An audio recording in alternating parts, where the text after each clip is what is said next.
मेरा नाम निहाल चंद है और UPSC 2023 Indian forest service examination में मैंने 65th रैंक सिक्योर करी है with forestry and mathematics as an optional subjects. तो मैं थोड़ा अपना ब्रीफ इंट्रो दे देता हूँ। मैं बीकानेर डिस्ट्रिक्ट के बंधाला गांव से हूँ, राजस्थान स्टेट से। और मेरी स्कूलिंग गांव से हुई है 8वीं तक। उसके बाद मैंने सांडवा गांव चूरू डिस्ट्रिक्ट से मैंने 12वीं तक की पढ़ाई करी। उसके बाद मैं जयपुर आया, यूनिवर्सिटी महाराजा कॉलेज जयपुर से मैंने बीएससी किया है फिज़िक्स केमिस्ट्री मैथमेटिक्स में। And then I have done MSc in mathematics from IIT Ropar. और उसके बाद मैंने प्रिपरेशन स्टार्ट करी। तो मैं अपना ब्रीफ जर्नी बता देता हूँ पहले, उसके बाद मैं आपके कमेंट्स को, आपके क्वेश्चंस को एड्रेस करूँगा। पहले अपनी तरफ से स्ट्रेटजी बता देता हूँ and then I will address your questions. तो मैंने स्टार्ट करी, 1 साल मैंने जीएस की कोचिंग करी वाजीराम एंड रवि में। और उसके बाद मैंने 19 में अपना अटेम्प्ट देना स्टार्ट किया। तो 19 में मेरा प्री निकला, लेकिन फॉरेस्ट सर्विस का प्री नहीं निकला था। मेरा शुरू से ही मेरा ये था कि मैं फॉरेस्ट सर्विस और सिविल सर्विस दोनों को अप्लाई करूँगा, जो पहले निकलेगा वो ठीक रहेगा। तो 19 में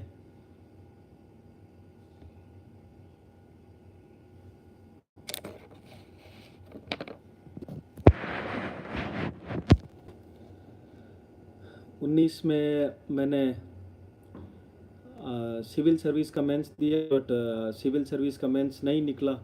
और 20 में फिर कोविड के बीच में टाइम ज़्यादा मिल गया प्री में, तो मेरा फॉरेस्ट सर्विस और सिविल सर्विस दोनों का प्री निकला।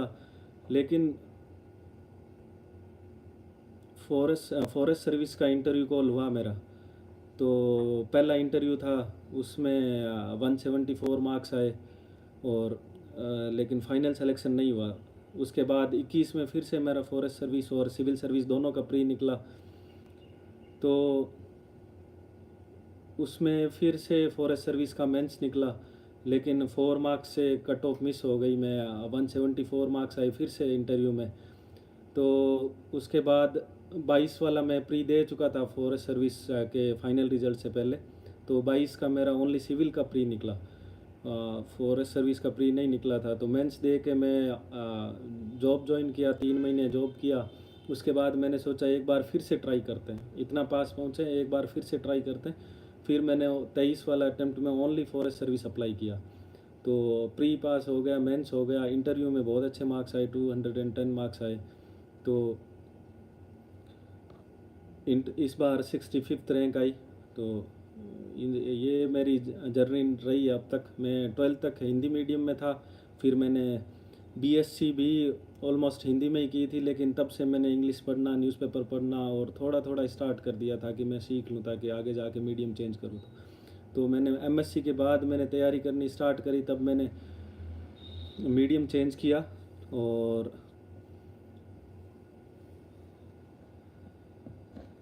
फॉरेस्ट सर्विस का एग्ज़ाम तो इंग्लिश मीडियम ही होता है, इवन मेंस और इंटरव्यू सब कुछ उसमें मीडियम की चॉइस नहीं होती है। तो मीडियम चेंज करके मैंने 65th रैंक हासिल करी इसमें। और इसका क्रेडिट मैं अपनी फैमिली, अपने टीचर से, जिन जिन लोगों का कंट्रीब्यूशन रहा फर्स्ट क्लास से लेके, बचपन से लेके अब तक, उन सबको अपना इस सफलता का क्रेडिट देना चाहता हूँ। किसी एक आदमी की मेहनत से इतना बड़ा एग्ज़ाम नहीं निकलता है। अपनी फैमिली को, अपने फ्रेंड्स को, टीचर्स को जो फर्स्ट क्लास से मेरे साथ थे लास्ट तक, कोचिंग टीचर्स तक ने कंट्रीब्यूट किया तब जाके ये एग्ज़ाम हुआ, तो उनको मैं क्रेडिट देना चाहता हूँ। और फॉर एग्ज़ाम्पल फर्स्ट क्लास में, फर्स्ट से 5th क्लास तक के जो टीचर्स थे हमारे, उनने ये सिखाया था कि मैथमेटिक्स में फॉर एग्ज़ाम्पल किसी एक्सरसाइज में 10 क्वेश्चन है तो सर ने एक ही कराया था, 9 हमने खुद किया। तो उससे धीरे धीरे धीरे धीरे मैथमेटिक्स की लर्निंग आई। तो वो जो लर्निंग थी या जो इंटरेस्ट बना था मैथमेटिक्स में, वो जाके आगे जाके ऑप्शनल चूज़ करने में हेल्प किया। तो इस जर्नी में सबका कंट्रीब्यूशन है, तो उन सबको मैं क्रेडिट देना चाहता हूँ। और अब मैं इस एग्ज़ाम के प्री मेंस और इंटरव्यू इन सब की स्ट्रेटजी सोर्सेज क्या रहे थे, तैयारी कैसे करी थी, वो आगे बताऊंगा अभी। तो सबसे पहले स्टेज होती है प्रीलिम्स। प्रीलिम्स में दो पेपर होते हैं, सी सेट एंड जीएस। तो सी सेट का मैं मैथ्स बैकग्राउंड से था, बीएससी एमएससी किया था, नेट जेआरएफ सब था, मैथमेटिक्स ऑप्शनल था। तो सी सेट का मैं अलग से तैयारी नहीं की थी, एग्ज़ाम में जाता था और अटेम्प्ट करता था, अच्छा अटेम्प्ट हो जाता था, 65-70 क्वेश्चंस। तो सी सेट में ठीक था। तो लेकिन सी सेट धीरे धीरे टफ हो रहा है मेरे खुद के, मतलब 2019 से लेकर 23 तक सी सेट के मार्क्स डिक्रीज़ होते रहे हैं हमेशा। तो सी सेट टफ हो रहा है, तो मैं सजेस्ट करूंगा कि सी सेट की इसको सीरियसली ले, इसको हल्के में ना ले। सी सेट आपका ऐसे है कि 80 मार्क्स जीएस की कट ऑफ जा रही है, आपकी तैयारी 100 मार्क्स की है, तो वो उसकी जगह 90 मार्क्स की रख के जीएस की, और वो जो 10 मार्क्स आप एक्स्ट्रा लाने के लिए जो जीएस में मेहनत कर रहे हैं प्री में, वो आप सी सेट में रख करिए, ताकि 67 मार्क्स आ जाए और सी सेट भी क्वालिफाई हो जाए। अदरवाइज जब सी सेट क्वालिफाई नहीं हो तो कोई मतलब नहीं है आपके जीएस के 120 आए 130 आए, क्योंकि कट ऑफ 75 थी, 75 चाहिए, प्री क्वालिफाइंग होता है उसमें। माई मेंस और फाइनल में मार्क्स तो ऐड होते नहीं हैं। तो सी सेट को सीरियसली ले। मैंने सी सेट की अलग से तैयारी नहीं करी है, तो मैं सजेस्ट नहीं कर पाऊँगा कि कौन सी कोचिंग अच्छी है, कौन सा मटेरियल अच्छा है। मेरा सी सेट ऐसे हो जाता था, लेकिन तैयारी करनी चाहिए, टाइम देना चाहिए सी सेट को। और एक और मैंने चीज़ सी सेट में ऑब्जर्व करी कि जो लोग मैथमेटिक्स में अच्छे हैं, तो उनने ये रखा कि I will attempt questions from mathematics and reasoning sections only.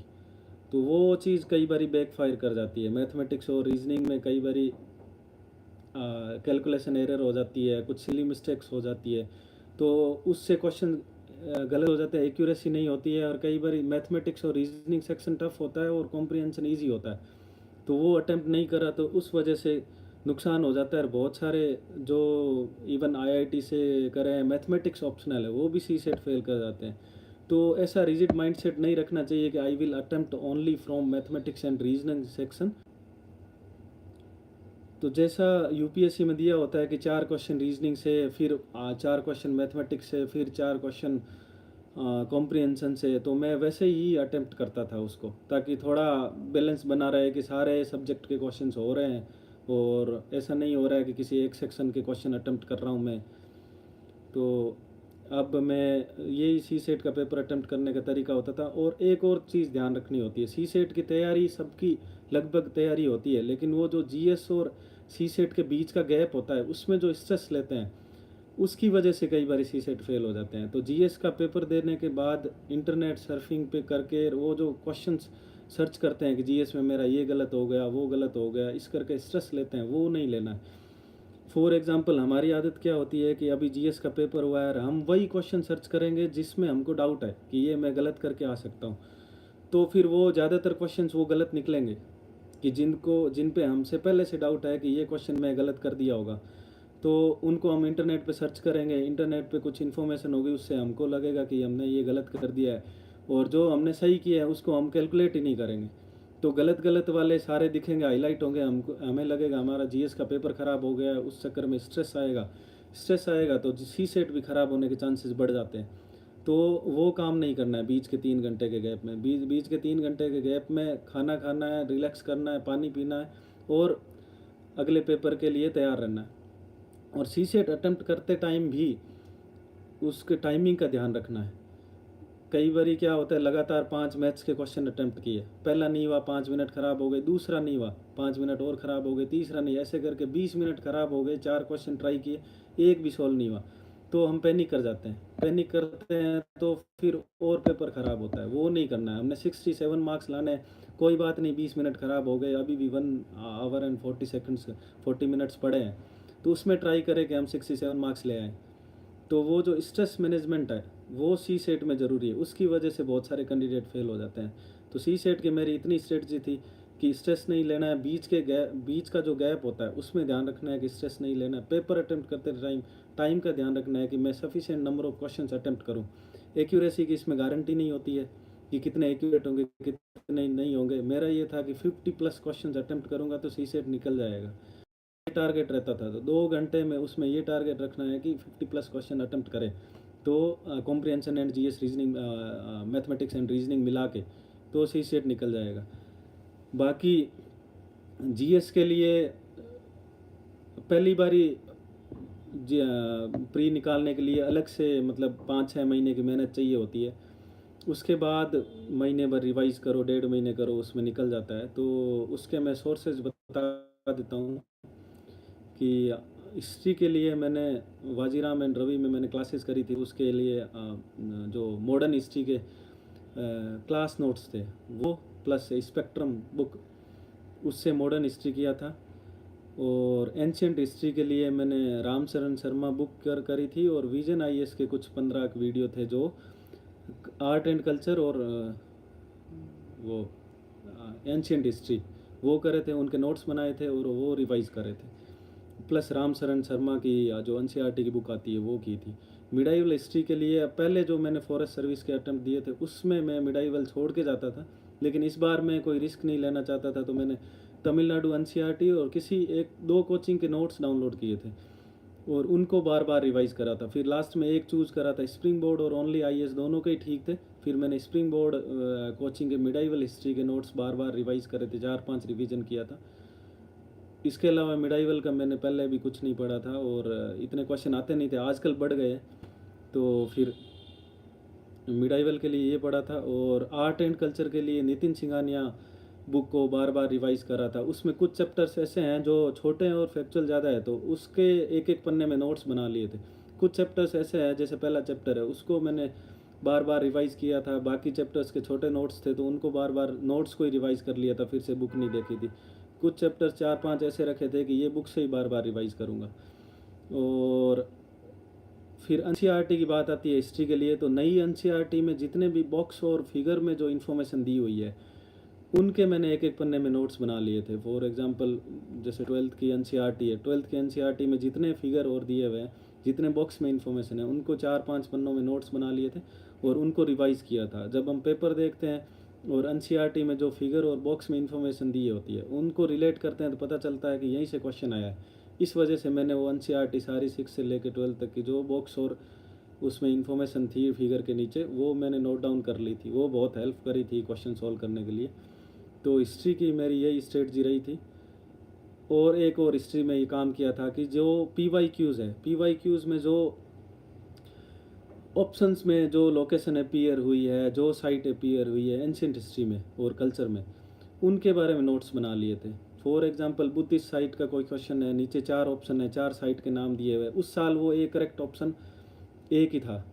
तो मैंने क्या करा था कि बाकी 3 जो साइट है उन नोट्स बना लिए थे, ताकि आगे जो पेपर आएगा उसमें वो करेक्ट ऑप्शन में कहीं वो साइट हो सकती है। तो ये हेल्प करा था एंशियंट हिस्ट्री में अलग से।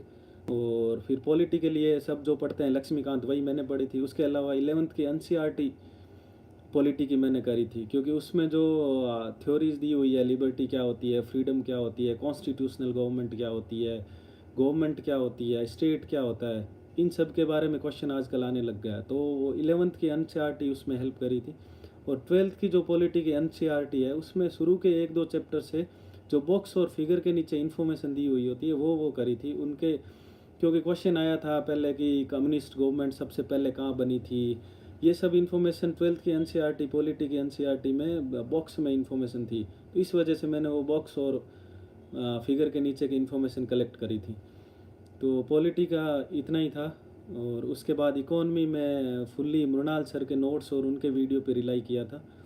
मृणाल सर के वीडियो और नोट्स इसलिए करे थे क्योंकि इकोनॉमी के अलावा जो फ्रिंज टॉपिक है, फॉर एग्जांपल बजट है, इकोनॉमिक सर्वे है, स्कीम्स है, इंडाइसेज एंड रिपोर्ट है, इंडिया ईयरबुक से कुछ इन्फॉर्मेशन है, और करंट अफेयर है इकोनॉमी का, वो सब भी मृणाल सर के नोट से कवर हो रहा था।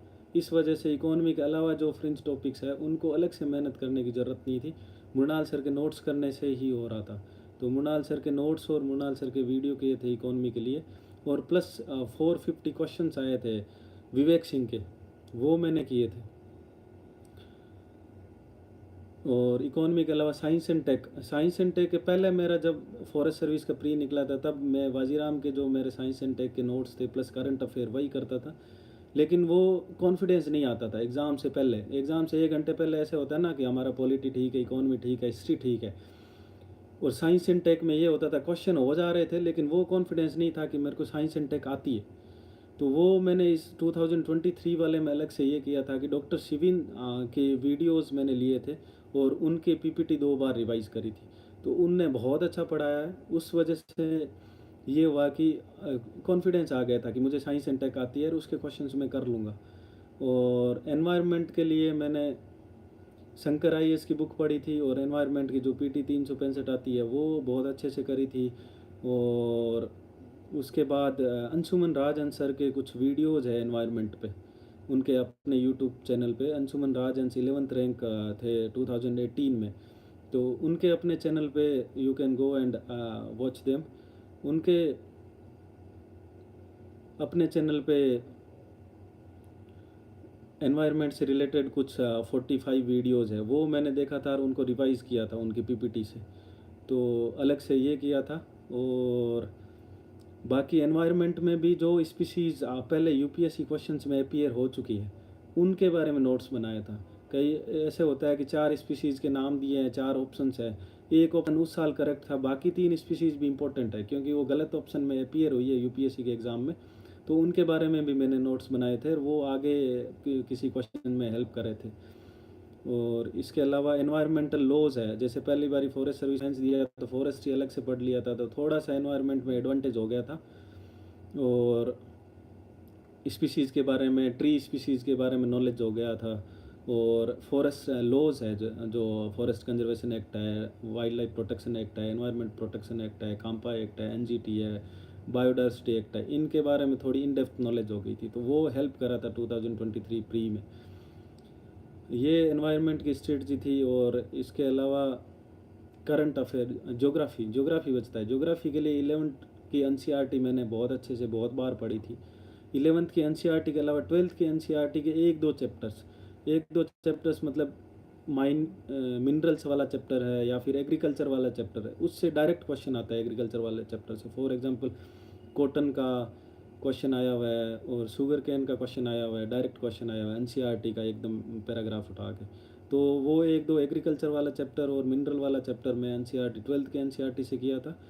और फिर ज्योग्राफी में मैपिंग बहुत अच्छे से की थी। मैपिंग में एटलस को बुक की तरह पढ़ता था। बुक की तरह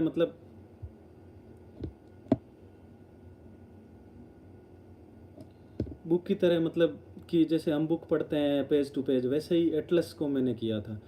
उसके अलावा एटल मैपिंग पे 5-6 लेक्चर्स अमित गर्ग सर ने पढ़ाए थे बाजीराम में, वो बहुत थे। प्लस यूजी का कुछ थे और उनसे नोट्स बनाए थे, तो उन नोट्स से भी कभी डायरेक्ट क्वेश्चन आया था।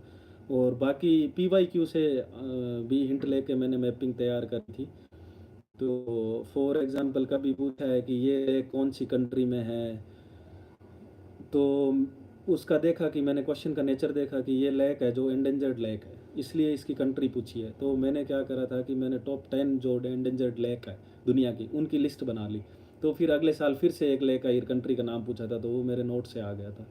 तो इस तरह से मैपिंग तैयार करी थी। कुछ ऐसे है कि फॉर एग्ज़ाम्पल अफ़गानिस्तान की बाउंड्री पूछी थी, उस टाइम अफ़गानिस्तान न्यूज़ में था, तो उसकी बाउंड्री जो कंट्री है, जो नेबरिंग कंट्री है, उनका नाम से क्वेश्चन आया था। तो फिर मैंने यूक्रेन जब न्यूज़ में था तो यूक्रेन की बाउंड्री के नेशन तैयार कर लिए थे। तो इस तरह से मैपिंग पे काम किया था। प्लस जो अमित गर्ग सर की 5-6 क्लासेज और यूजीसी वाली जो डीएससी प्रोफेसर की 5-6 क्लासेस थी, और एटलस और आईआर को और कल्चर को और एनवायरनमेंट को और मैपिंग को कनेक्ट करके पढ़ा था। फॉर एग्जांपल एनवायरनमेंट में जो नेशनल पार्क है, वाइल्ड लाइफ सेंचुरी है, वो कहाँ पे लोकेटेड है, कौन सी रिवर निकलती है, कौन सी आसपास बड़ी सिटी है उस पर, और कौन से स्टेट में है वो नेशनल पार्क, ये सब मैपिंग में मैंने बहुत अच्छे से तैयार करा था। तो मैपिंग के क्वेश्चन क्या एक बार तैयार कर लो तो इजी होते हैं और फैक्चुअल होते हैं, उसमें ऐसा इंटरप्रिटेशन का कोई वो डाउट नहीं होता है, तो वो रिवार्डिंग होते हैं। कम मेहनत में ज़्यादा नंबर वाले मैपिंग ऐसा सब्जेक्ट है। बाकी करंट अफेयर के लिए मैं रेगुलर लगभग पूरे साल तक न्यूज़पेपर पढ़ता था। पहले मैंने द हिंदू पढ़ता था, फिर मैंने इंडियन एक्सप्रेस पे शिफ्ट किया था। दोनों ही अच्छे न्यूज़पेपर है, आप जो अच्छा लगे वो पढ़ सकते हो। और इस न्यूज़पेपर के अलावा मैं मंथली मैगजीन विजन की फॉलो करी थी। विजन आईएएस की जो मंथली मैगजीन आती है वो पढ़ा था। और पीटी 365 में ओनली 4 पीटी 365 पढ़ता था, पॉलिटी की, आईआर की, और एनवायरनमेंट की, और साइंस एंड टेक्नोलॉजी को। इकोनॉमिक इसलिए नहीं पढ़ता था क्योंकि मृणाल सर पढ़ा देते थे, और उनकी Win23 सीरीज आई थी, वो पे वीडियो देख लिए थे, तो इकोनॉमी की ज़रूरत नहीं थी। स्कीम्स वाली पीटी 365 की ज़रूरत नहीं पड़ी थी। और रिपोर्ट्स एंड इंडाइसेज भी मृणाल सर के नोट्स में हो गए थे, उसकी भी ज़रूरत नहीं पड़ी थी। और कल्चर और सोसाइटी वाले से ज़्यादा क्वेश्चन आते नहीं है। कल्चर वाले से सिर्फ 2 पेज जो यूनेस्को साइट्स के बारे में होते हैं वो पढ़ता था। बाकी कल्चर वाली थोड़ी पीटी 365 मेरे को टफ लगती थी, याद नहीं होती थी। इस वजह से मैं वो अवॉइड करता था, ओनली 4 ही पढ़ता था, आईआर वाली, पॉलिटी वाली। तो इस वजह से मैं ट्राई करता था कि सेक्शनल टेस्ट लगा लूँ। फॉर एग्जांपल मैंने पॉलिटी कंप्लीट करी। पॉलिटी कंप्लीट करने के बाद मैं ये करता था कि उसके लक्ष्मीकांत के पीछे जितने क्वेश्चन दिए हुए हैं वो प्रैक्टिस करें, प्लस 2023 में ये करा था कि फोरम आईएएस के जितने वो सेक्शनल टेस्ट है वो अटेम्प्ट कर लो। तो 400-500 क्वेश्चन हो जाते थे पॉलिटी के। ऐसे ही इकोनॉमी में किया था, इकोनॉमी में 450 क्वेश्चन विवेक सिंह के कर लिए थे। सेम ही हिस्ट्री में करा था कि सेक्शनल टेस्ट डाउनलोड करके वो लगा लिए थे। तो इस तरह से फुल लेंथ टेस्ट कम लगाए थे क्योंकि करंट अफेयर के क्वेश्चंस टफ होते हैं, तो फिर थोड़ा मार्क्स कम आते हैं, डीमोरलाइज हो जाता था। तो इस वजह से मैंने सारे सेक्शनल टेस्ट लगाए थे। और मेरा फॉरेस्ट सर्विस का प्री बार बार निकलने का रीज़न एक था कि मेरा स्टैटिक अच्छा किया था मैंने। करंट अफेयर क्या होता है उसकी गारंटी नहीं होती है, कहाँ से आएगा, डायनेमिक नेचर है, आपका पहले की तैयारी है वो अगले साल करंट अफेयर में काम नहीं आएगी।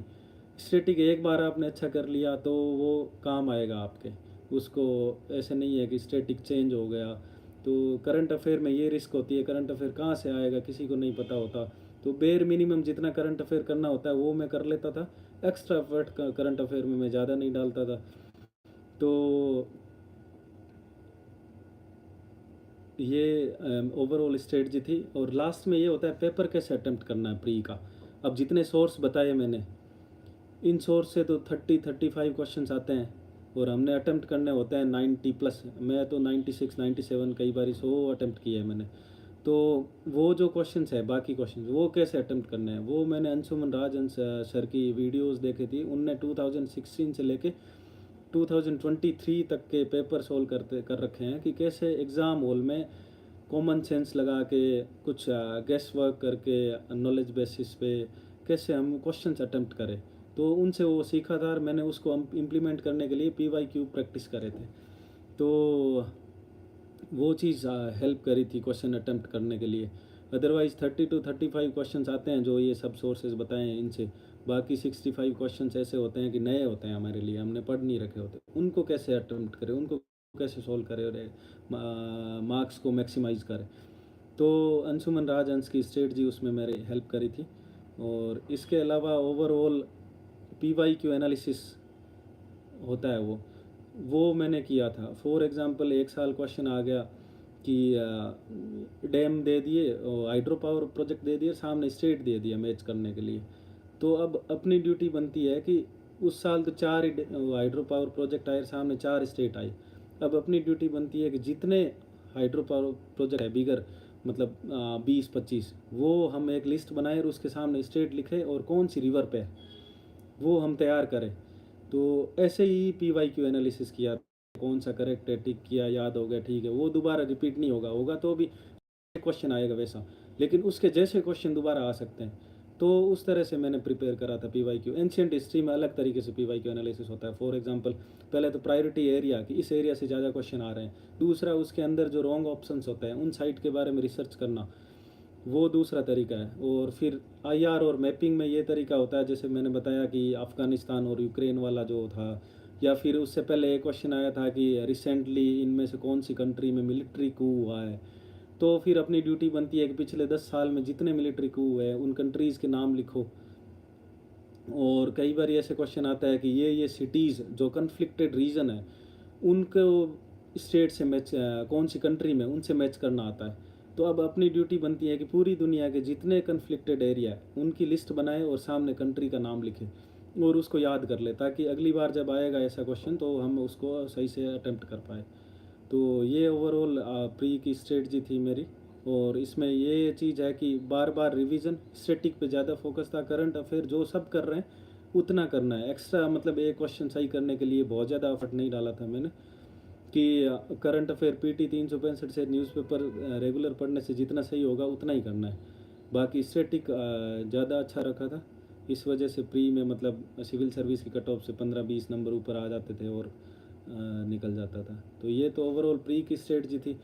और मेंस के लिए फॉरेस्ट सर्विस में दो ऑप्शनल होते हैं, एक मेरा मैथमेटिक्स था, दूसरा फॉरेस्ट्री था। और एक जीके का पेपर होता है 300 का, एक इंग्लिश का पेपर होता है 300 का।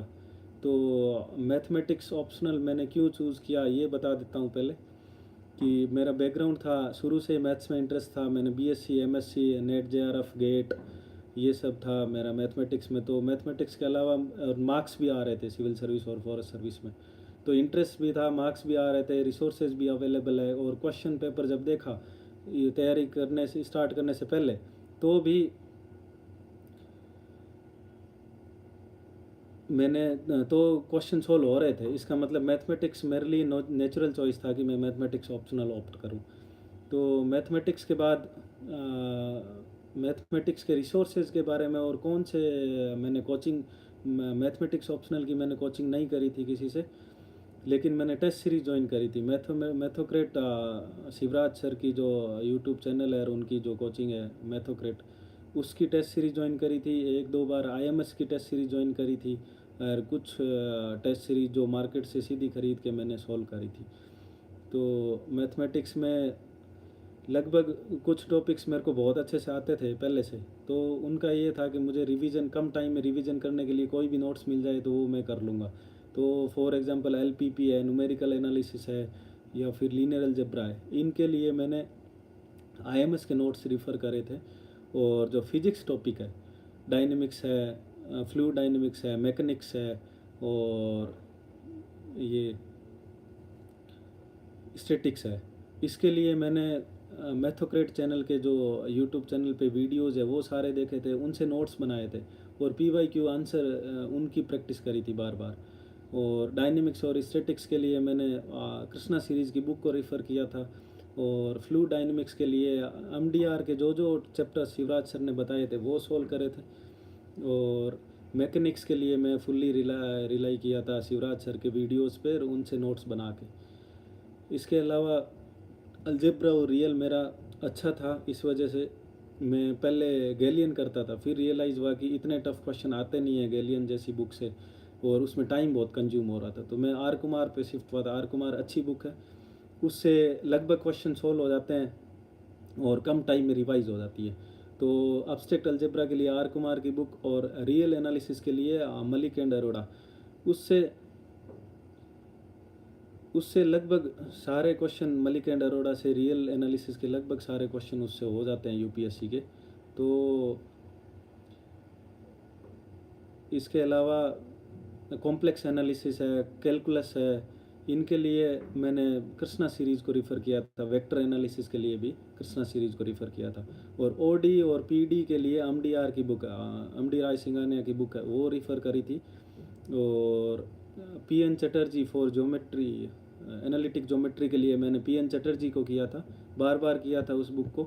और इसके अलावा एक सोर्स है जो गणितपुर करके चैनल है, वाईबीएस, योगेंद्र बहादुर सिंह, वो रिटायर्ड प्रोफेसर है एमपी की किसी कॉलेज से। तो उनका पढ़ाने का तरीका मुझे बहुत अच्छा लगा। कुछ कुछ टॉपिक्स ऐसे थे कि मुझे लगा कि इनको कुछ और कंसेप्चुअल क्लैरिटी की ज़रूरत है, वीडियो देखने की ज़रूरत है। तो मैं उनके चैनल पे गया और वो सेक्शन किया। वो यूपीएससी की प्रिपरेशन नहीं करा रहे हैं, वो बीएससी के लिए पढ़ाते हैं, लेकिन वो सेम ही टॉपिक इधर है। तो वो टॉपिक बहुत अच्छे से पढ़ाए उनने। फॉर एग्जांपल एनालिटिक ज्योमेट्री के जो लास्ट के 2-3 चैप्टर हैं वो मैंने वहाँ से किए थे, दोबारा किए थे, पहले कर चुका था, पहले एग्ज़ाम भी दे चुका था, क्वेश्चन भी हो चुके थे, बट वो कॉन्फिडेंस नहीं आ रहा था कि मैं बार बार भूल जा रहा था उनको। तो वाईबीएस के चैनल से मैंने किया था, योगेंद्र बहादुर सिंह गणितपुर करके चैनल है, तो उसको देख लेना, जो जो तुमको नीड हो वहाँ से वीडियो कर सकते हो। दूसरा, मैथमेटिक्स में मैंने ये ध्यान रखा था कि एग्ज़ाम में जाने से पहले कम से कम 25 से 30 टेस्ट लगा के जाऊँ। 2020 में मैंने ये गलती करी थी, पूरा सिलेबस बहुत अच्छे से कर लिया था, 3 बार रिवीजन भी कर लिया था, लेकिन एक भी टेस्ट नहीं लगाया था, तो उसका मुझे एग्ज़ाम में नुकसान हुआ था। तो वो नहीं करना है, 25 से 30 टेस्ट लगाना है। 2021 में मैंने फिर 35 टेस्ट लगा के गया मैथमेटिक्स के। 35 टेस्ट लगाने के बाद ये हुआ कि 275 प्लस मार्क्स आ गए उसमें। तो मैथमेटिक्स में टेस्ट लगाना बहुत ज़्यादा इम्पोर्टेंट है। और टेस्ट में मैं तो यही करता था, 8 के 8 क्वेश्चन सोल्व करता था। शुरू शुरू में ऐसे होता है कि भाई 5 क्वेश्चन करने हैं हमने एग्ज़ाम में, तो वो चूज़ कौन सा करना है और कौन सा छोड़ना है, उसके लिए मैंने शुरू शुरू में 5 करता था, और बाद में जो 3 बच जाते थे वो भी सोल्व करता था। तो टाइम मैनेजमेंट में भी हेल्प करता है। तो मैथमेटिक्स का यही है। और इसके अलावा अब मैंने शुरू किया है मैथमेटिक्स पढ़ाना भी यूट्यूब पे। मेरा खुद का चैनल है मैथमेटिका IAS, मैथमेटिका में KA है लास्ट में, मैथमेटिका IAS। और टेलीग्राम चैनल भी है, उस पर मैं हेल्प करता हूँ बच्चों की, जो भी एस्पिरेंट तैयारी कर रहे हैं। मैथमेटिक्स के जो भी डाउट होते हैं वो मैं क्लियर करता हूँ। तो उस यूट्यूब चैनल पे मैं प्रीवियस ईयर्स क्वेश्चन सॉल्व कर रहा हूँ, तो आप उससे हेल्प ले सकते हो। और इसके अलावा फॉरेस्ट्री ऑप्शनल के बारे में बात करते हैं। तो फॉरेस्ट्री ऑप्शनल में शुरू के 2 अटेम्प्ट में मेरे 206 और 209 मार्क्स थे। तो जब 209 आए तो वो उतने अच्छे मार्क्स नहीं थे। उस टाइम पे 21 वाले अटेम्प्ट में हॉर्नबिल के नोट्स नए आए थे, और उस टाइम मैंने पढ़ा नहीं था। मैं मणिकंदन एंड प्रभु बुक करके जाता था और उसी से आए थे। फिर 23 वाले में मैंने हॉर्नबिल के नोट्स किए, उनकी समरी बनाई, प्लस LS खन्ना राम प्रकाश की बुक है जो सिल्वीकल्चर पे, फॉरेस्ट मैनेजमेंट पे और फॉरेस्ट मैंचुरेशन, इन पे जो 3 बुक है वो बुक करे, और प्लस ये हॉर्नबिल के नोट्स, इनकी समरी बनाई और उनको बार बार रिवाइज़ किया। और वाजीराम एंड रवि में कार्तिकेयन सर की जो टेस्ट सीरीज है, 6 टेस्ट हुए थे, वो मैंने किए थे इस बार। और हॉर्नबिल की भी टेस्ट सीरीज ज्वाइन करी थी, पर उसका 1-2 ही टेस्ट दे पाया था, लेकिन वो वाजीराम के 6 के 6 टेस्ट मैंने किए थे। तो फॉरेस्ट्री में फिर 233 मार्क्स आ गए, फॉरेस्ट्री में मार्क्स इम्प्रूव हुए इस वजह से। फॉरेस्ट्री में मैं ये ध्यान रखता था कि हर एक आंसर में एक कम से कम एक फिगर बनाऊं। मैं टेक्निकल पेपर है तो एक फिगर हर एक आंसर में बनाने का ट्राई किया था। कुछ में 2-3 बन गए थे, तो वो भी एक रीज़न है कि थोड़े ज़्यादा मार्क्स आने का। हर एक उसमें मैंने ट्राई किया था कि मैं करूं। फॉरेस्ट्री के अलावा जीके में जो प्री के लिए जीके पढ़ रहे हैं वही फॉरेस्ट सर्विस के जीके के मेंस के पेपर के सिलेबस में है। थोड़े से एंशियंट हिस्ट्री और साइंस एंड टेक्नोलॉजी के क्वेश्चन टफ आते हैं, तो उसके लिए मैंने लास्ट में वाजीराम के कोई PDF आए थे, एक एंशियंट हिस्ट्री के और साइंस एंड टेक के, वो किए थे। और बाकी जो ज्योग्राफी और इकोनॉमी वही रिवाइज़ किया था, जो प्री के लिए पहले करते हैं। और इंग्लिश के लिए ये करा था, इंग्लिश ग्रामर आती है 50 नंबर की, तो 10-15 साल के प्रीवियस ईयर सोल्व पेपर की बुक आती है एक मार्केट में, तो वो बुक खरीदी थी। सिविल सर्विस और फॉरेस्ट सर्विस दोनों के जो पिछले 15 साल के पेपर है वो सोल्व किए थे मैंने। तो उससे मोटा मोटा आइडिया लग गया था कि इस तरह की ग्रामर आती है, और इस तरह की रिपोर्ट प्रैक्टिस कर ली थी, लेटर प्रैक्टिस कर लिया था, फॉर्मेट देख लिया था उसका, 2-4 ऐसे प्रैक्टिस कर लिए थे।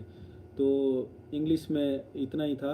और इंग्लिश में एक्स्ट्रा ये किया था कि ईडियम्स के लिए जो KD कैंपस की बुक आती है उसकी 200-250 ईडियम्स है, वो लिख कर रट ली थी। तो ये मेंस की स्ट्रेटजी रही थी। और फिर मेरे इंटरव्यू 2 बार इंटरव्यू में 174 कांस्टेंट मार्क्स आ रहे थे, तो मुझे लग रहा था कि कितना ही रिटर्न में लीड ले लो, आपके जब इंटरव्यू में मार्क्स कम रह जाएंगे तो बाहर हो जाओगे। तो मैंने इंटरव्यू पे इस बार फोकस करा। इंटरव्यू में इस बार 210 नंबर आए मेरे। लेफ्टिनेंट जनरल राज शुक्ला का बोर्ड था, और इंटरव्यू भी अच्छा गया। इंटरव्यू के बाद मुझे खुद फील हो गया था कि इंटरव्यू अच्छा गया, 200 प्लस मार्क्स आएंगे। उससे पहले इंटरव्यू में ऐसे होता था कि एवरेज से गया है, एवरेज से कम मार्क्स भी आ जाएंगे, ज़्यादा आ जाएंगे, उस तरह से था। तो इंटरव्यू प्रिपरेशन के लिए मैंने 10-12 मॉक इंटरव्यू दे दिए थे। और प्लस जो ब्रेन स्टॉर्मिंग बहुत ज़रूरी है इंटरव्यू में। आप कुछ काम कर रहे हो उस टाइम भी सोचते रहते हो कि इस क्वेश्चन का आंसर मैं कैसे करूँगा, इस क्वेश्चन का आंसर कैसे करूँगा। फॉर एग्ज़ाम्पल मेरे से पूछा कि why do you want to become IFS, तो उसका आंसर मैंने अपने पर्सनलाइज्ड करा था कि जनरली जो आंसर होता है कि फॉरेस्ट सर्विस ये अपॉर्चुनिटी देती है, डाइवर्सिटी है, क्लाइमेट चेंज है, डेवलपमेंट को हम मैनेज कर पाते हैं, तो वो तो फॉरेस्ट सर्विस ऑफ़र कर रही है। तुम्हारे अंदर ऐसा क्या है कि तुमको हम फॉरेस्ट सर्विस में ले, उसका आंसर तैयार किया था कि कि मतलब अब तक मैंने ये काम किया है जिससे ये मेरा जेन्युइन इंटरेस्ट है कि फॉरेस्ट सर्विस में जाना है। दूसरा, मैं बिश्नोई कम्युनिटी से बिलोंग करता हूँ, तो बचपन से मैंने जो सीखा है कि कैसे एनवायरनमेंट हम प्रोटेक्ट करते हैं, फॉरेस्ट हमें क्या देता है और फॉरेस्ट फ्रिंज कम्युनिटी के लिए क्या क्या हम काम कर सकते हैं, तो वो जो मोटिवेशन है नेचुरल, उस तरह से मैंने अपना पर्सनलाइज्ड आंसर बनाया था फॉरेस्ट सर्विस ज्वाइन करने के लिए। तो वो ब्रेन स्टॉर्मिंग दिमाग में चलता रहता है कि इसका आंसर मैं कैसे करूँगा, इसका आंसर, कुछ चीज़ें प्रेडिक्टेबल होती है कि ये क्वेश्चन तो आएगा ही आएगा, तो वो चीज़ है। प्लस इंटरव्यू के लिए मैंने कुछ अपने एरिया में, जो वेस्टर्न राजस्थान से बिलोंग करता हूँ, तो वहाँ पे बहुत सारे एनजीओज़ काम करते हैं वेस्टर्न राजस्थान में पेड़ लगाने के लिए और अन्य फॉरेस्ट बचाने के लिए। तो फॉर एग्जांपल श्याम सुंदर जानी जी जो फैमिलियल फॉरेस्ट्री में बहुत अच्छा काम कर रहे हैं, उनसे डिस्कस किया था। ऐसे और सारे और कई एनजीओ, उनसे डिस्कस किया था। तो वो जो डिस्कशन है उससे थोड़ा नॉलेज आई, अंडरस्टैंडिंग आई, और वो इंटरव्यू में वो नॉलेज काम आई थी वहाँ पे। तो जैसे एक बोर्ड मेंबर ने पूछा कि आप बायोडाइवर्सिटी रजिस्टर कैसे बनाओगे, तो कैसे बना सकते हैं। तो श्याम सुंदर जानी से डिस्कस हुआ था, मैंने उनसे पूछा था कि आगे आपके क्या प्लान्स है, तो उनने कहा था कि भाई मैं अपार्टमेंट खुद बनाए। तीसरा, जब भी मैं कुछ सर्च करता था तो एक रिसर्च इंस्टीट्यूट का नाम आता था, उसमें रिसर्च पेपर आता था, तो मुझे दिमाग में आया कि रिसर्च इंस्टीट्यूट भी बायोडाइवर्सिटी रजिस्टर बना सकता है। फॉर एग्जांपल बीकानेर में जो हॉर्टिकल्चर का रिसर्च इंस्टीट्यूट है काजरी का, जो आई कार का, और काजरी जो है, वो लोग ऐसे बायोडाइवर्सिटी के बारे में रिसर्च करते रहते हैं। तो रिसर्च इंस्टीट्यूट बना सकता है, एनजीओ बना सकता है, फॉरेस्ट डिपार्टमेंट बना सकता है। तो इस तरह से आंसर बन गया। वो डिस्कशन किया पहले, और बार बार सोचा, दिमाग पे कुछ रिसर्च किया, तो उससे वो आंसर बन गया। तो इस तरह से इंटरव्यू की प्रिपरेशन करी थी, और वो इंटरव्यू उसी फ्लो में चला गया। दूसरा, मॉक इंटरव्यू का फ़ायदा ये हुआ था कि मैं खुद को ज़्यादा एक्सप्रेस करना सीख गया था। पहले ऐसे होता था कि कुछ क्वेश्चन पूछा है तो उसका आंसर अगर 5 लाइन में बन रहा है तो मैं 2 लाइन बोल के चुप हो जाता था। तो मॉक इंटरव्यू में ये फ़ायदा हुआ कि खुद को ज़्यादा से ज़्यादा एक्सप्रेस करना सीखा, कि मैं उसको और ज़्यादा एक्सप्लेन करके, एग्जांपल्स दे के आंसर करूँ। तो ये चीज़ इंटरव्यू में हेल्प करी थी, और 210 नंबर आए थे। उससे पहले मेरे चौबे सर का बोर्ड आया था, फिर सत्यवती मैडम का बोर्ड आया था, और फिर इस बार लेफ्टिनेंट जनरल राज शुक्ला का बोर्ड आया था। तो इंटरव्यू से पहले वीक राज शुक्ला सर का बोर्ड नहीं था, मतलब 2 वीक फॉरेस्ट सर्विस के इंटरव्यू चले थे, तो राज शुक्ला सर का पहले वीक बोर्ड नहीं था। मंडे को ही मेरा इंटरव्यू था, और पहला कैंडिडेट मैं था।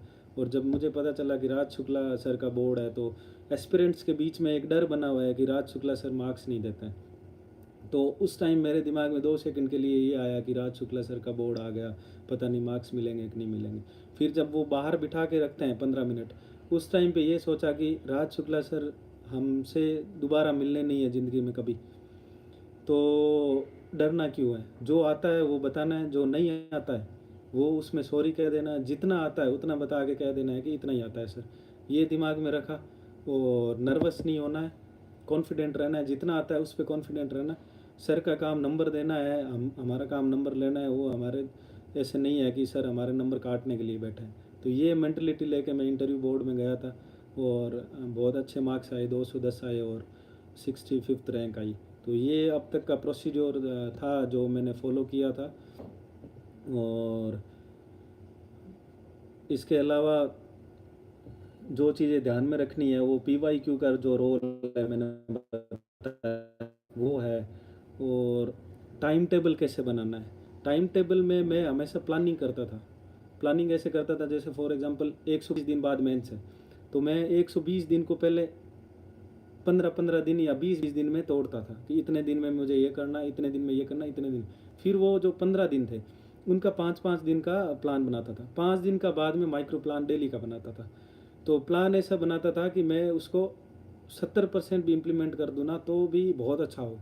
अब प्लान ही मैं ऐसा बनाऊँ कि जो 100% इम्प्लीमेंट करूँ तो भी अच्छा ना हो, तो फिर वैसा प्लान नहीं बनाता था। थोड़ा एम्बिशियस प्लान बनाता था जिसमें मेरे को उसको अचीव करने के लिए एक्स्ट्रा एफर्ट डालना पड़े, तो वैसा प्लान बनाता था। फॉर एग्जांपल मैं कि एग्ज़ाम है, अगले 5 दिन में मेरे को सारी हिस्ट्री करनी है पूरी, मॉडर्न हिस्ट्री करनी है, एंशियंट करनी है, मिडाइवल करनी है, और डेली क्या क्या करना है वो भी बनाता था। तो फिर 5 दिन में हिस्ट्री ना हो तो भी कोई दुख नहीं है, लेकिन वो मेरा प्लान में होता था कि 5 दिन में करना है, फिर रोज़ कितना करना है वो भी होता था। तो उसका 70% भी अचीव होता था तो भी ठीक था। तो इस तरह के मतलब लॉन्ग टर्म और शॉर्ट टर्म दोनों प्लान करके चलता था। तो ये था। अब आपके कोई डाउट्स है तो पूछ लो।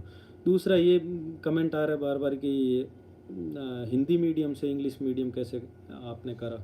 तो ये था कि शुरू से ऐसे था कि हिंदी मीडियम में थोड़ा सा कम मार्क्स आते हैं, फिर फॉरेस्ट सर्विस में हिंदी मीडियम अलाउड भी नहीं है, तो इसलिए मैंने शुरू से 12th के बाद से ही थोड़ा इंग्लिश में पढ़ना शुरू कर दिया था। एनसीईआरटीज़ पढ़ ली थी, न्यूज़पेपर डेली पढ़ना स्टार्ट कर दिया था।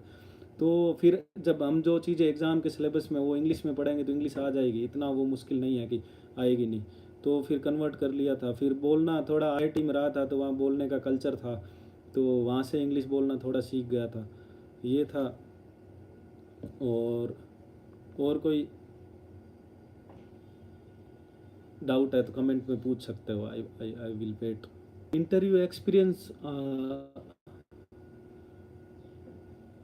मॉक इंटरव्यू और उसमें ये डिफरेंस होता है कि बोर्ड पे डिपेंड करता है एक्चुअली। मॉक इंटरव्यू थोड़ा सा स्ट्रेस वाला लेते हैं, लेकिन बोर्ड कई बार कोर्डियल होता है, कई बार नहीं होता है। लेकिन मॉक इंटरव्यू के बोर्ड ज़्यादा कोर्डियल नहीं होता है, तो वो आपको स्ट्रेस हैंडल करना सिखा देते हैं। ये मॉक इंटरव्यू का फ़ायदा है। दूसरा मॉक इंटरव्यू ये है कि आप एक्सप्रेस करना सीख जाते हो थोड़ा। मेरे में ऐसे था कि राज शुक्ला सर का बोर्ड ज़्यादा कोर्डियल नहीं होता है। वो फॉर एग्जांपल मेरे से उनने पूछा कि मेल लायन आलसी क्यों होता है। मेल लायन जैसे आदमी आलसी होता है, फीमेल ज़्यादा काम करते हैं, आदमी आलसी होता है, वैसे ही फीमेल लायन है वो काम ज़्यादा करती है, हंटिंग करती है, अपने बच्चों को पालती है, और मेल लायन आलसी होता है। ये ऐसा क्यों होता है? तो मैंने कहा सर मुझे नहीं पता कि मेल लायन आलसी होता है, तो वो क्यों होता है, I don't know the reason, sorry sir. Then he said that I am giving you 10 seconds, सोच के बताओ कि क्यों होता है। तो मैंने 10 सेकेंड्स लिए, उसके बाद मैंने कहा मैं नहीं सोच पा रहा हूँ कि क्यों होता है, क्योंकि मुझे पता नहीं था कि मेल लाइन आलसी क्यों होता है। उसमें ये नहीं दिखाया कि मैं पिछला क्वेश्चन 10 सेकंड लेके और सोच के भी नहीं बता पाया तो स्ट्रेस में रहूँ, वो नहीं आया था। अगला क्वेश्चन को इंडिपेंडेंटली लिया था। तो इस तरह से इंटरव्यू था वो। ज़्यादातर मॉक इंटरव्यू में ऐसा नहीं होता है, हम कह देते हैं सॉरी सर, नेक्स्ट क्वेश्चन पे मूव कर जाते हैं। कुछ बोर्ड ऐसे होते हैं कि बेटा ये बताओ, चलो कोई बात नहीं बेटा ये नहीं आता तो बेटा ये बताओ। इस तरह का राज शुक्ला सर का बोर्ड नहीं था। और तो मॉक इंटरव्यू में कुछ कुछ क्वेश्चंस ऐसे थे जो मॉक इंटरव्यू में पूछे थे मेरे से, और सेम के सेम क्वेश्चन वहाँ आ गए थे। For example forest service officer में क्या क्या क्वालिटीज़ होनी चाहिए थी, तो जब मॉक में पूछा था तब मैं अच्छे से आंसर नहीं कर पाया था। तो शाम को उसके बारे में सोचा मैंने कि भाई फॉरेस्ट सर्विस ऑफिसर में क्या क्या क्वालिटी होनी चाहिए, तो वो जो सोचा वो दिमाग में रह गया और वो सेम का सेम क्वेश्चन वहाँ पूछ लिया। तो ये मॉक इंटरव्यू का फ़ायदा होता है कि कुछ कुछ क्वेश्चन ऐसे होते हैं जो प्रैक्टिकल होते हैं, मॉक इंटरव्यू में आपसे पूछते हैं, सेम रिपीट हो जाते हैं तो आप बहुत अच्छे से आंसर कर पाते हो। तो ये मॉक इंटरव्यू की हेल्प है। और स्टडी के रिसोर्सेज मैंने बता दिए हैं, वो आप दोबारा वीडियो देखोगे तब वहाँ से देख सकते हो। और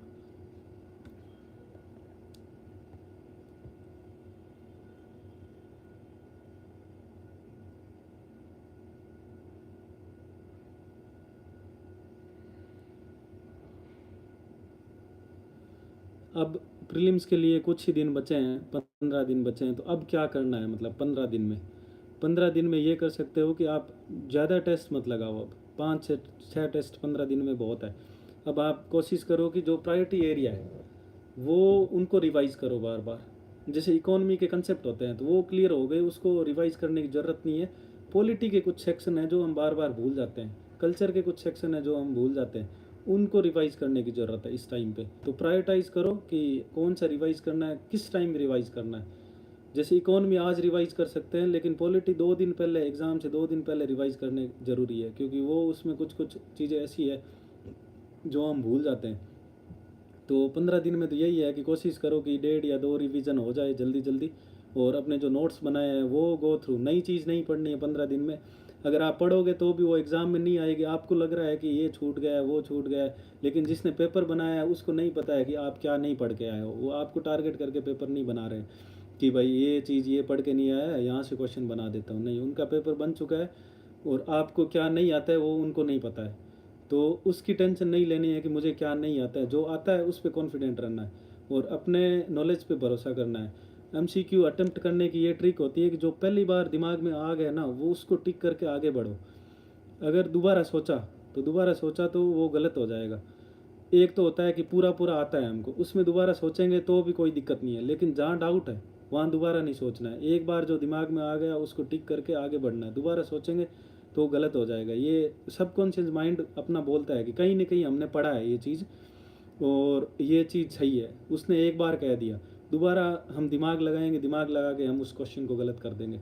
दूसरा, मेरा ये स्ट्रेटजी होता था कि मेरा पेपर लगभग मैं 99-100 क्वेश्चन अटेम्प्ट करता था, सारे अटेम्प्ट करता था और 5 मिनट बच भी जाते थे। वो क्यों बच जाते थे? क्योंकि मैं 25-30 टेस्ट अटेम्प्ट करके जाता था और राउंड वाला नहीं करता था। मैंने जो करना एक बार में ही कर देना, कि पहले मैं क्वेश्चन पढूँ और फिर मैं 50-50 दो क्वेश्चन, दो ऑप्शन मैंने एलिमिनेट कर दिए, दो बचे हैं, तो मैं उसको वही अटेम्प्ट करूँगा, ना कि अभी ये डाउट में है वापस आके मैं करता हूँ इसको। ये चीज़ नहीं करता था। वापस आऊँगा, क्वेश्चन दोबारा पढ़ूँगा, दो ऑप्शन फिर से पढ़ूँगा, दोनों को एलिमिनेट करूँगा, फिर दोनों में से एक टिक करूँगा। तो ये चीज़ मैं पहली बार में ही कर देता हूँ, ताकि एटलीस्ट 30 सेकंड्स बच जाते हैं। तो ऐसे करते करते बहुत सारे 50+ क्वेश्चन तो ऐसे ही डाउट में होते हैं, सब में 30-30 सेकंड बचे तो 25 मिनट अपने बच गए। तो इस वजह से मेरा पेपर हमेशा 5 से 7 मिनट पहले कंप्लीट होता था और 2-3 क्वेश्चन बचते थे। तो फिर जो नहीं आते थे वो भी मैं अटेम्प्ट करता था 2-3, क्योंकि 97 पहले राउंड में लगभग 90 क्वेश्चन अटेम्प्ट हो जाते थे। और फिर जो टाइम बच गया कि अभी 15-20 मिनट पड़े हैं, 10 क्वेश्चन हैं, वो लगभग आते ना के बराबर आते होते हैं। उसमें थोड़ा दिमाग लगा के टाइम मिल जाता है आपको, उसमें दिमाग लगाने के लिए, सोचने के लिए टाइम मिल जाता है। आपके पास 15 मिनट पड़े हैं, 5-7 क्वेश्चन बचे हैं, तो वो भी हो जाते थे। तो ये चीज़ रखनी है। कुछ करते हैं ऐसे भी कि पहले राउंड में इतने किए जो श्योरिटी के साथ आ रहे थे, दूसरे में इतने किए, तीसरे में इतने किए। मैंने ये नहीं किया। वो स्ट्रेटजी भी हो सकता है किसी के लिए सही काम कर जाए, उसको गलत नहीं कह रहा हूँ, लेकिन मेरा ऐसे था, इस वजह से मेरा टाइम भी बच जाता था और टाइम पे, और पेपर भी पूरा हो जाता था और स्ट्रेस भी नहीं होता था कि पेपर छूट रहा है, ये हो रहा है, वो हो रहा है। ठीक है।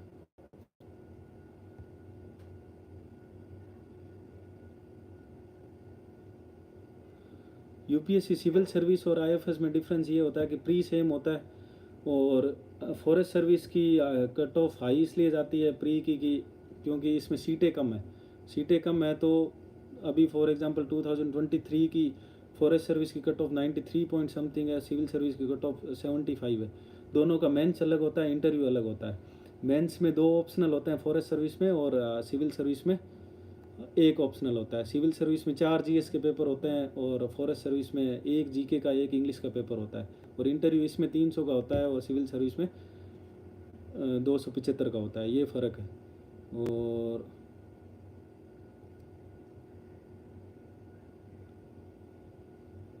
एक बार को जो नया स्टार्ट कर रहा है उसको एनसीईआरटीज़ वैसे ही पढ़ लेनी चाहिए, कि याद नहीं करना है, बस एक बार पढ़नी है सारी एनसीईआरटीज़। एक बार पढ़ो, 2 बार पढ़ो, फिर धीरे धीरे रिफाइन करो कि मुझे क्या याद रखना है, क्या नहीं रखना है। और रिवीजन का ऐसा है कि रिवीजन महीने में कम से कम 2 बार चीज़ें रिवाइज हो जानी चाहिए। ज़्यादा हो तो अच्छी बात है, रिवाइज नहीं करेंगे तो भूल जाएंगे हम। तो रिवीजन ये है कि अपने नोट्स से रिवीजन करो, और नोट्स खुद के बनाए हुए होने चाहिए। टॉपर्स के नोट्स डाउनलोड कर लेते हैं, ये अच्छी बात है, लेकिन उनको देख के खुद के नोट्स बनाए। अब मैथमेटिक्स में नोट्स मैंने कैसे बनाए थे वो बताता हूँ मैं। मैथमेटिक्स में मैंने ये नहीं कर रहा था कि मैं फार्मूला शीट बनाऊँ और शॉर्टकट्स थोड़े बहुत लिख लूँ। फार्मूला मेरे को लगभग मैथमेटिक्स के सारे फार्मूला याद हो गए थे, तो उसकी ज़रूरत नहीं थी। मुझे ये था कि जो मुश्किल क्वेश्चन है एग्ज़ाम में जो आ रहा है और कुछ उसमें ट्रिक यूज़ हो रही है, तो वो याद रहनी चाहिए। तो मैं जितने टेस्ट सोल्व करे, 25, 30, 35, उसमें जो क्वेश्चन मुझसे गलत हुआ था वो मैंने एक नोटबुक में नोट डाउन कर लिया था, उसका आंसर समेत। तो उससे ये हुआ कि जो क्वेश्चन मुझसे गलत हुए थे, जिसमें कैलकुलेशन एरर भी हुआ था, वहाँ लिख लिया कि इसमें कैलकुलेशन एरर हुआ था, यहाँ मैं फॉर्मूला भूल गया था, यहाँ पे ये गलती हुई थी। इस करके सारे 35-35 के टेस्ट के नोट्स बना लिए थे। दूसरा कुछ कुछ टॉपिक ऐसे होते थे कि जो रिवाइज करने में टाइम ज़्यादा लग रहा था। जैसे रियल एनालिसिस में मैंने क्या करा था कि इम्पोर्टेंट थ्योरम्स है उनको शॉर्ट में लिख लिया था। रियल एनालिसिस के लगभग मैंने शॉर्ट समरी बनाई थी, ना कि फॉर्मूला शीट नहीं बनाई थी, लगभग 30-40 पेज की समरी बनाई थी रियल की। ऐसे ही अलजेब्रा में किया था, इंपॉर्टेंट थ्योरम्स है उनको लिख लिया था। तो अलग अलग टॉपिक की अलग स्ट्रेटजी थी। लीनियर अलजेब्रा, ये कॉम्प्लेक्स एनालिसिस, इनके अलग से नोट्स नहीं बनाए थे। इनमें इनके अंदर जो टफ टॉपिक है उसके नोट्स बनाए थे। फॉर एग्जांपल कंटूर इंटीग्रेशन के नोट्स बनाए थे मैंने कॉम्प्लेक्स एनालिसिस में। जो मुश्किल क्वेश्चन है कॉम्प्लेक्स एनालिसिस को वो लिख लिए थे। तो ये चीज़ ध्यान रखा था। और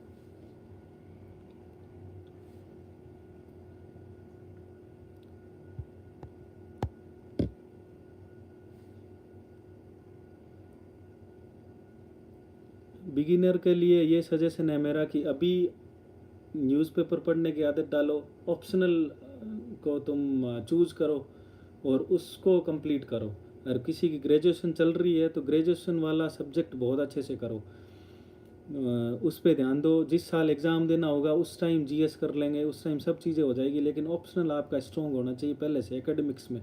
तो एकेडमिक्स में ध्यान दो उसका। जो जैसे कोई फिजिक्स ऑनर्स कर रहा है तो फिजिक्स बहुत अच्छे से कर ले, तो उस टाइम जब ते एग्ज़ाम देना होगा तो ऑप्शनल चूज़ करने में दिक्कत ना आए। ये चीज़ है। ऑप्शनल चूज़ करने में क्या चीज़ें ध्यान रखनी चाहिए? पहला कि उस सब्जेक्ट में मार्क्स आ रहे हैं कि नहीं आ रहे हैं।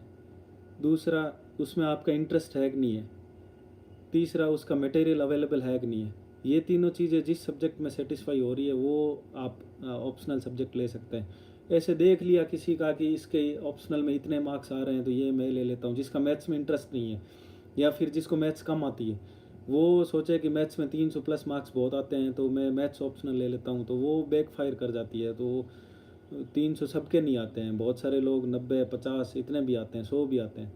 तो ऑप्शनल चूज़ करते टाइम ध्यान रखना है कि ऑप्शनल कौन सा ले, इंटरेस्ट होना चाहिए। दूसरा, उस सब्जेक्ट में मार्क्स भी आना चाहिए। फॉर एग्जांपल हिंदी मीडियम में हिंदी लिटरेचर, हिस्ट्री और फिलोसफी और एक दो सब्जेक्ट और है, उनमें ही मार्क्स आ रहे हैं। अब हिंदी मीडियम कोई ज्योग्राफी लेके कर रहा है तो वो बैक फायर कर जाएगा। तो इस तरह से ध्यान रखना है कि कौन सा ऑप्शनल है, उसमें मार्क्स आ रहे हैं कि नहीं आ रहे हैं, मटेरियल अवेलेबल है कि नहीं है और इंटरेस्ट है कि नहीं है। ये तीनों चीज़ें जब सेटिस्फाई होगी तब।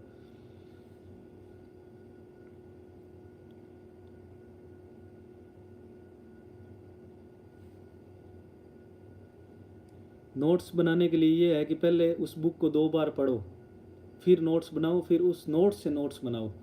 और उन नोट्स में वैल्यू एडिशन आप किसी कोचिंग के मटेरियल से कहीं से ऐड कर सकते हो। तो ये तरीका सही होता है। नोट्स हमको कई बार बनाने पड़ते हैं, एक बार एकदम फुल एंड फाइनल नोट्स कभी नहीं बनते। पहली बार जो नोट्स बनते हैं वो बहुत बड़े होते हैं, फिर उनमें से बहुत सारी चीज़ें हमको ट्रिवियल लगने लग जाती है, उनमें और रिफ़ाइन करते हैं हम, और फिर वो नोट्स बन जाते हैं। चलो, थैंक यू वेरी मच।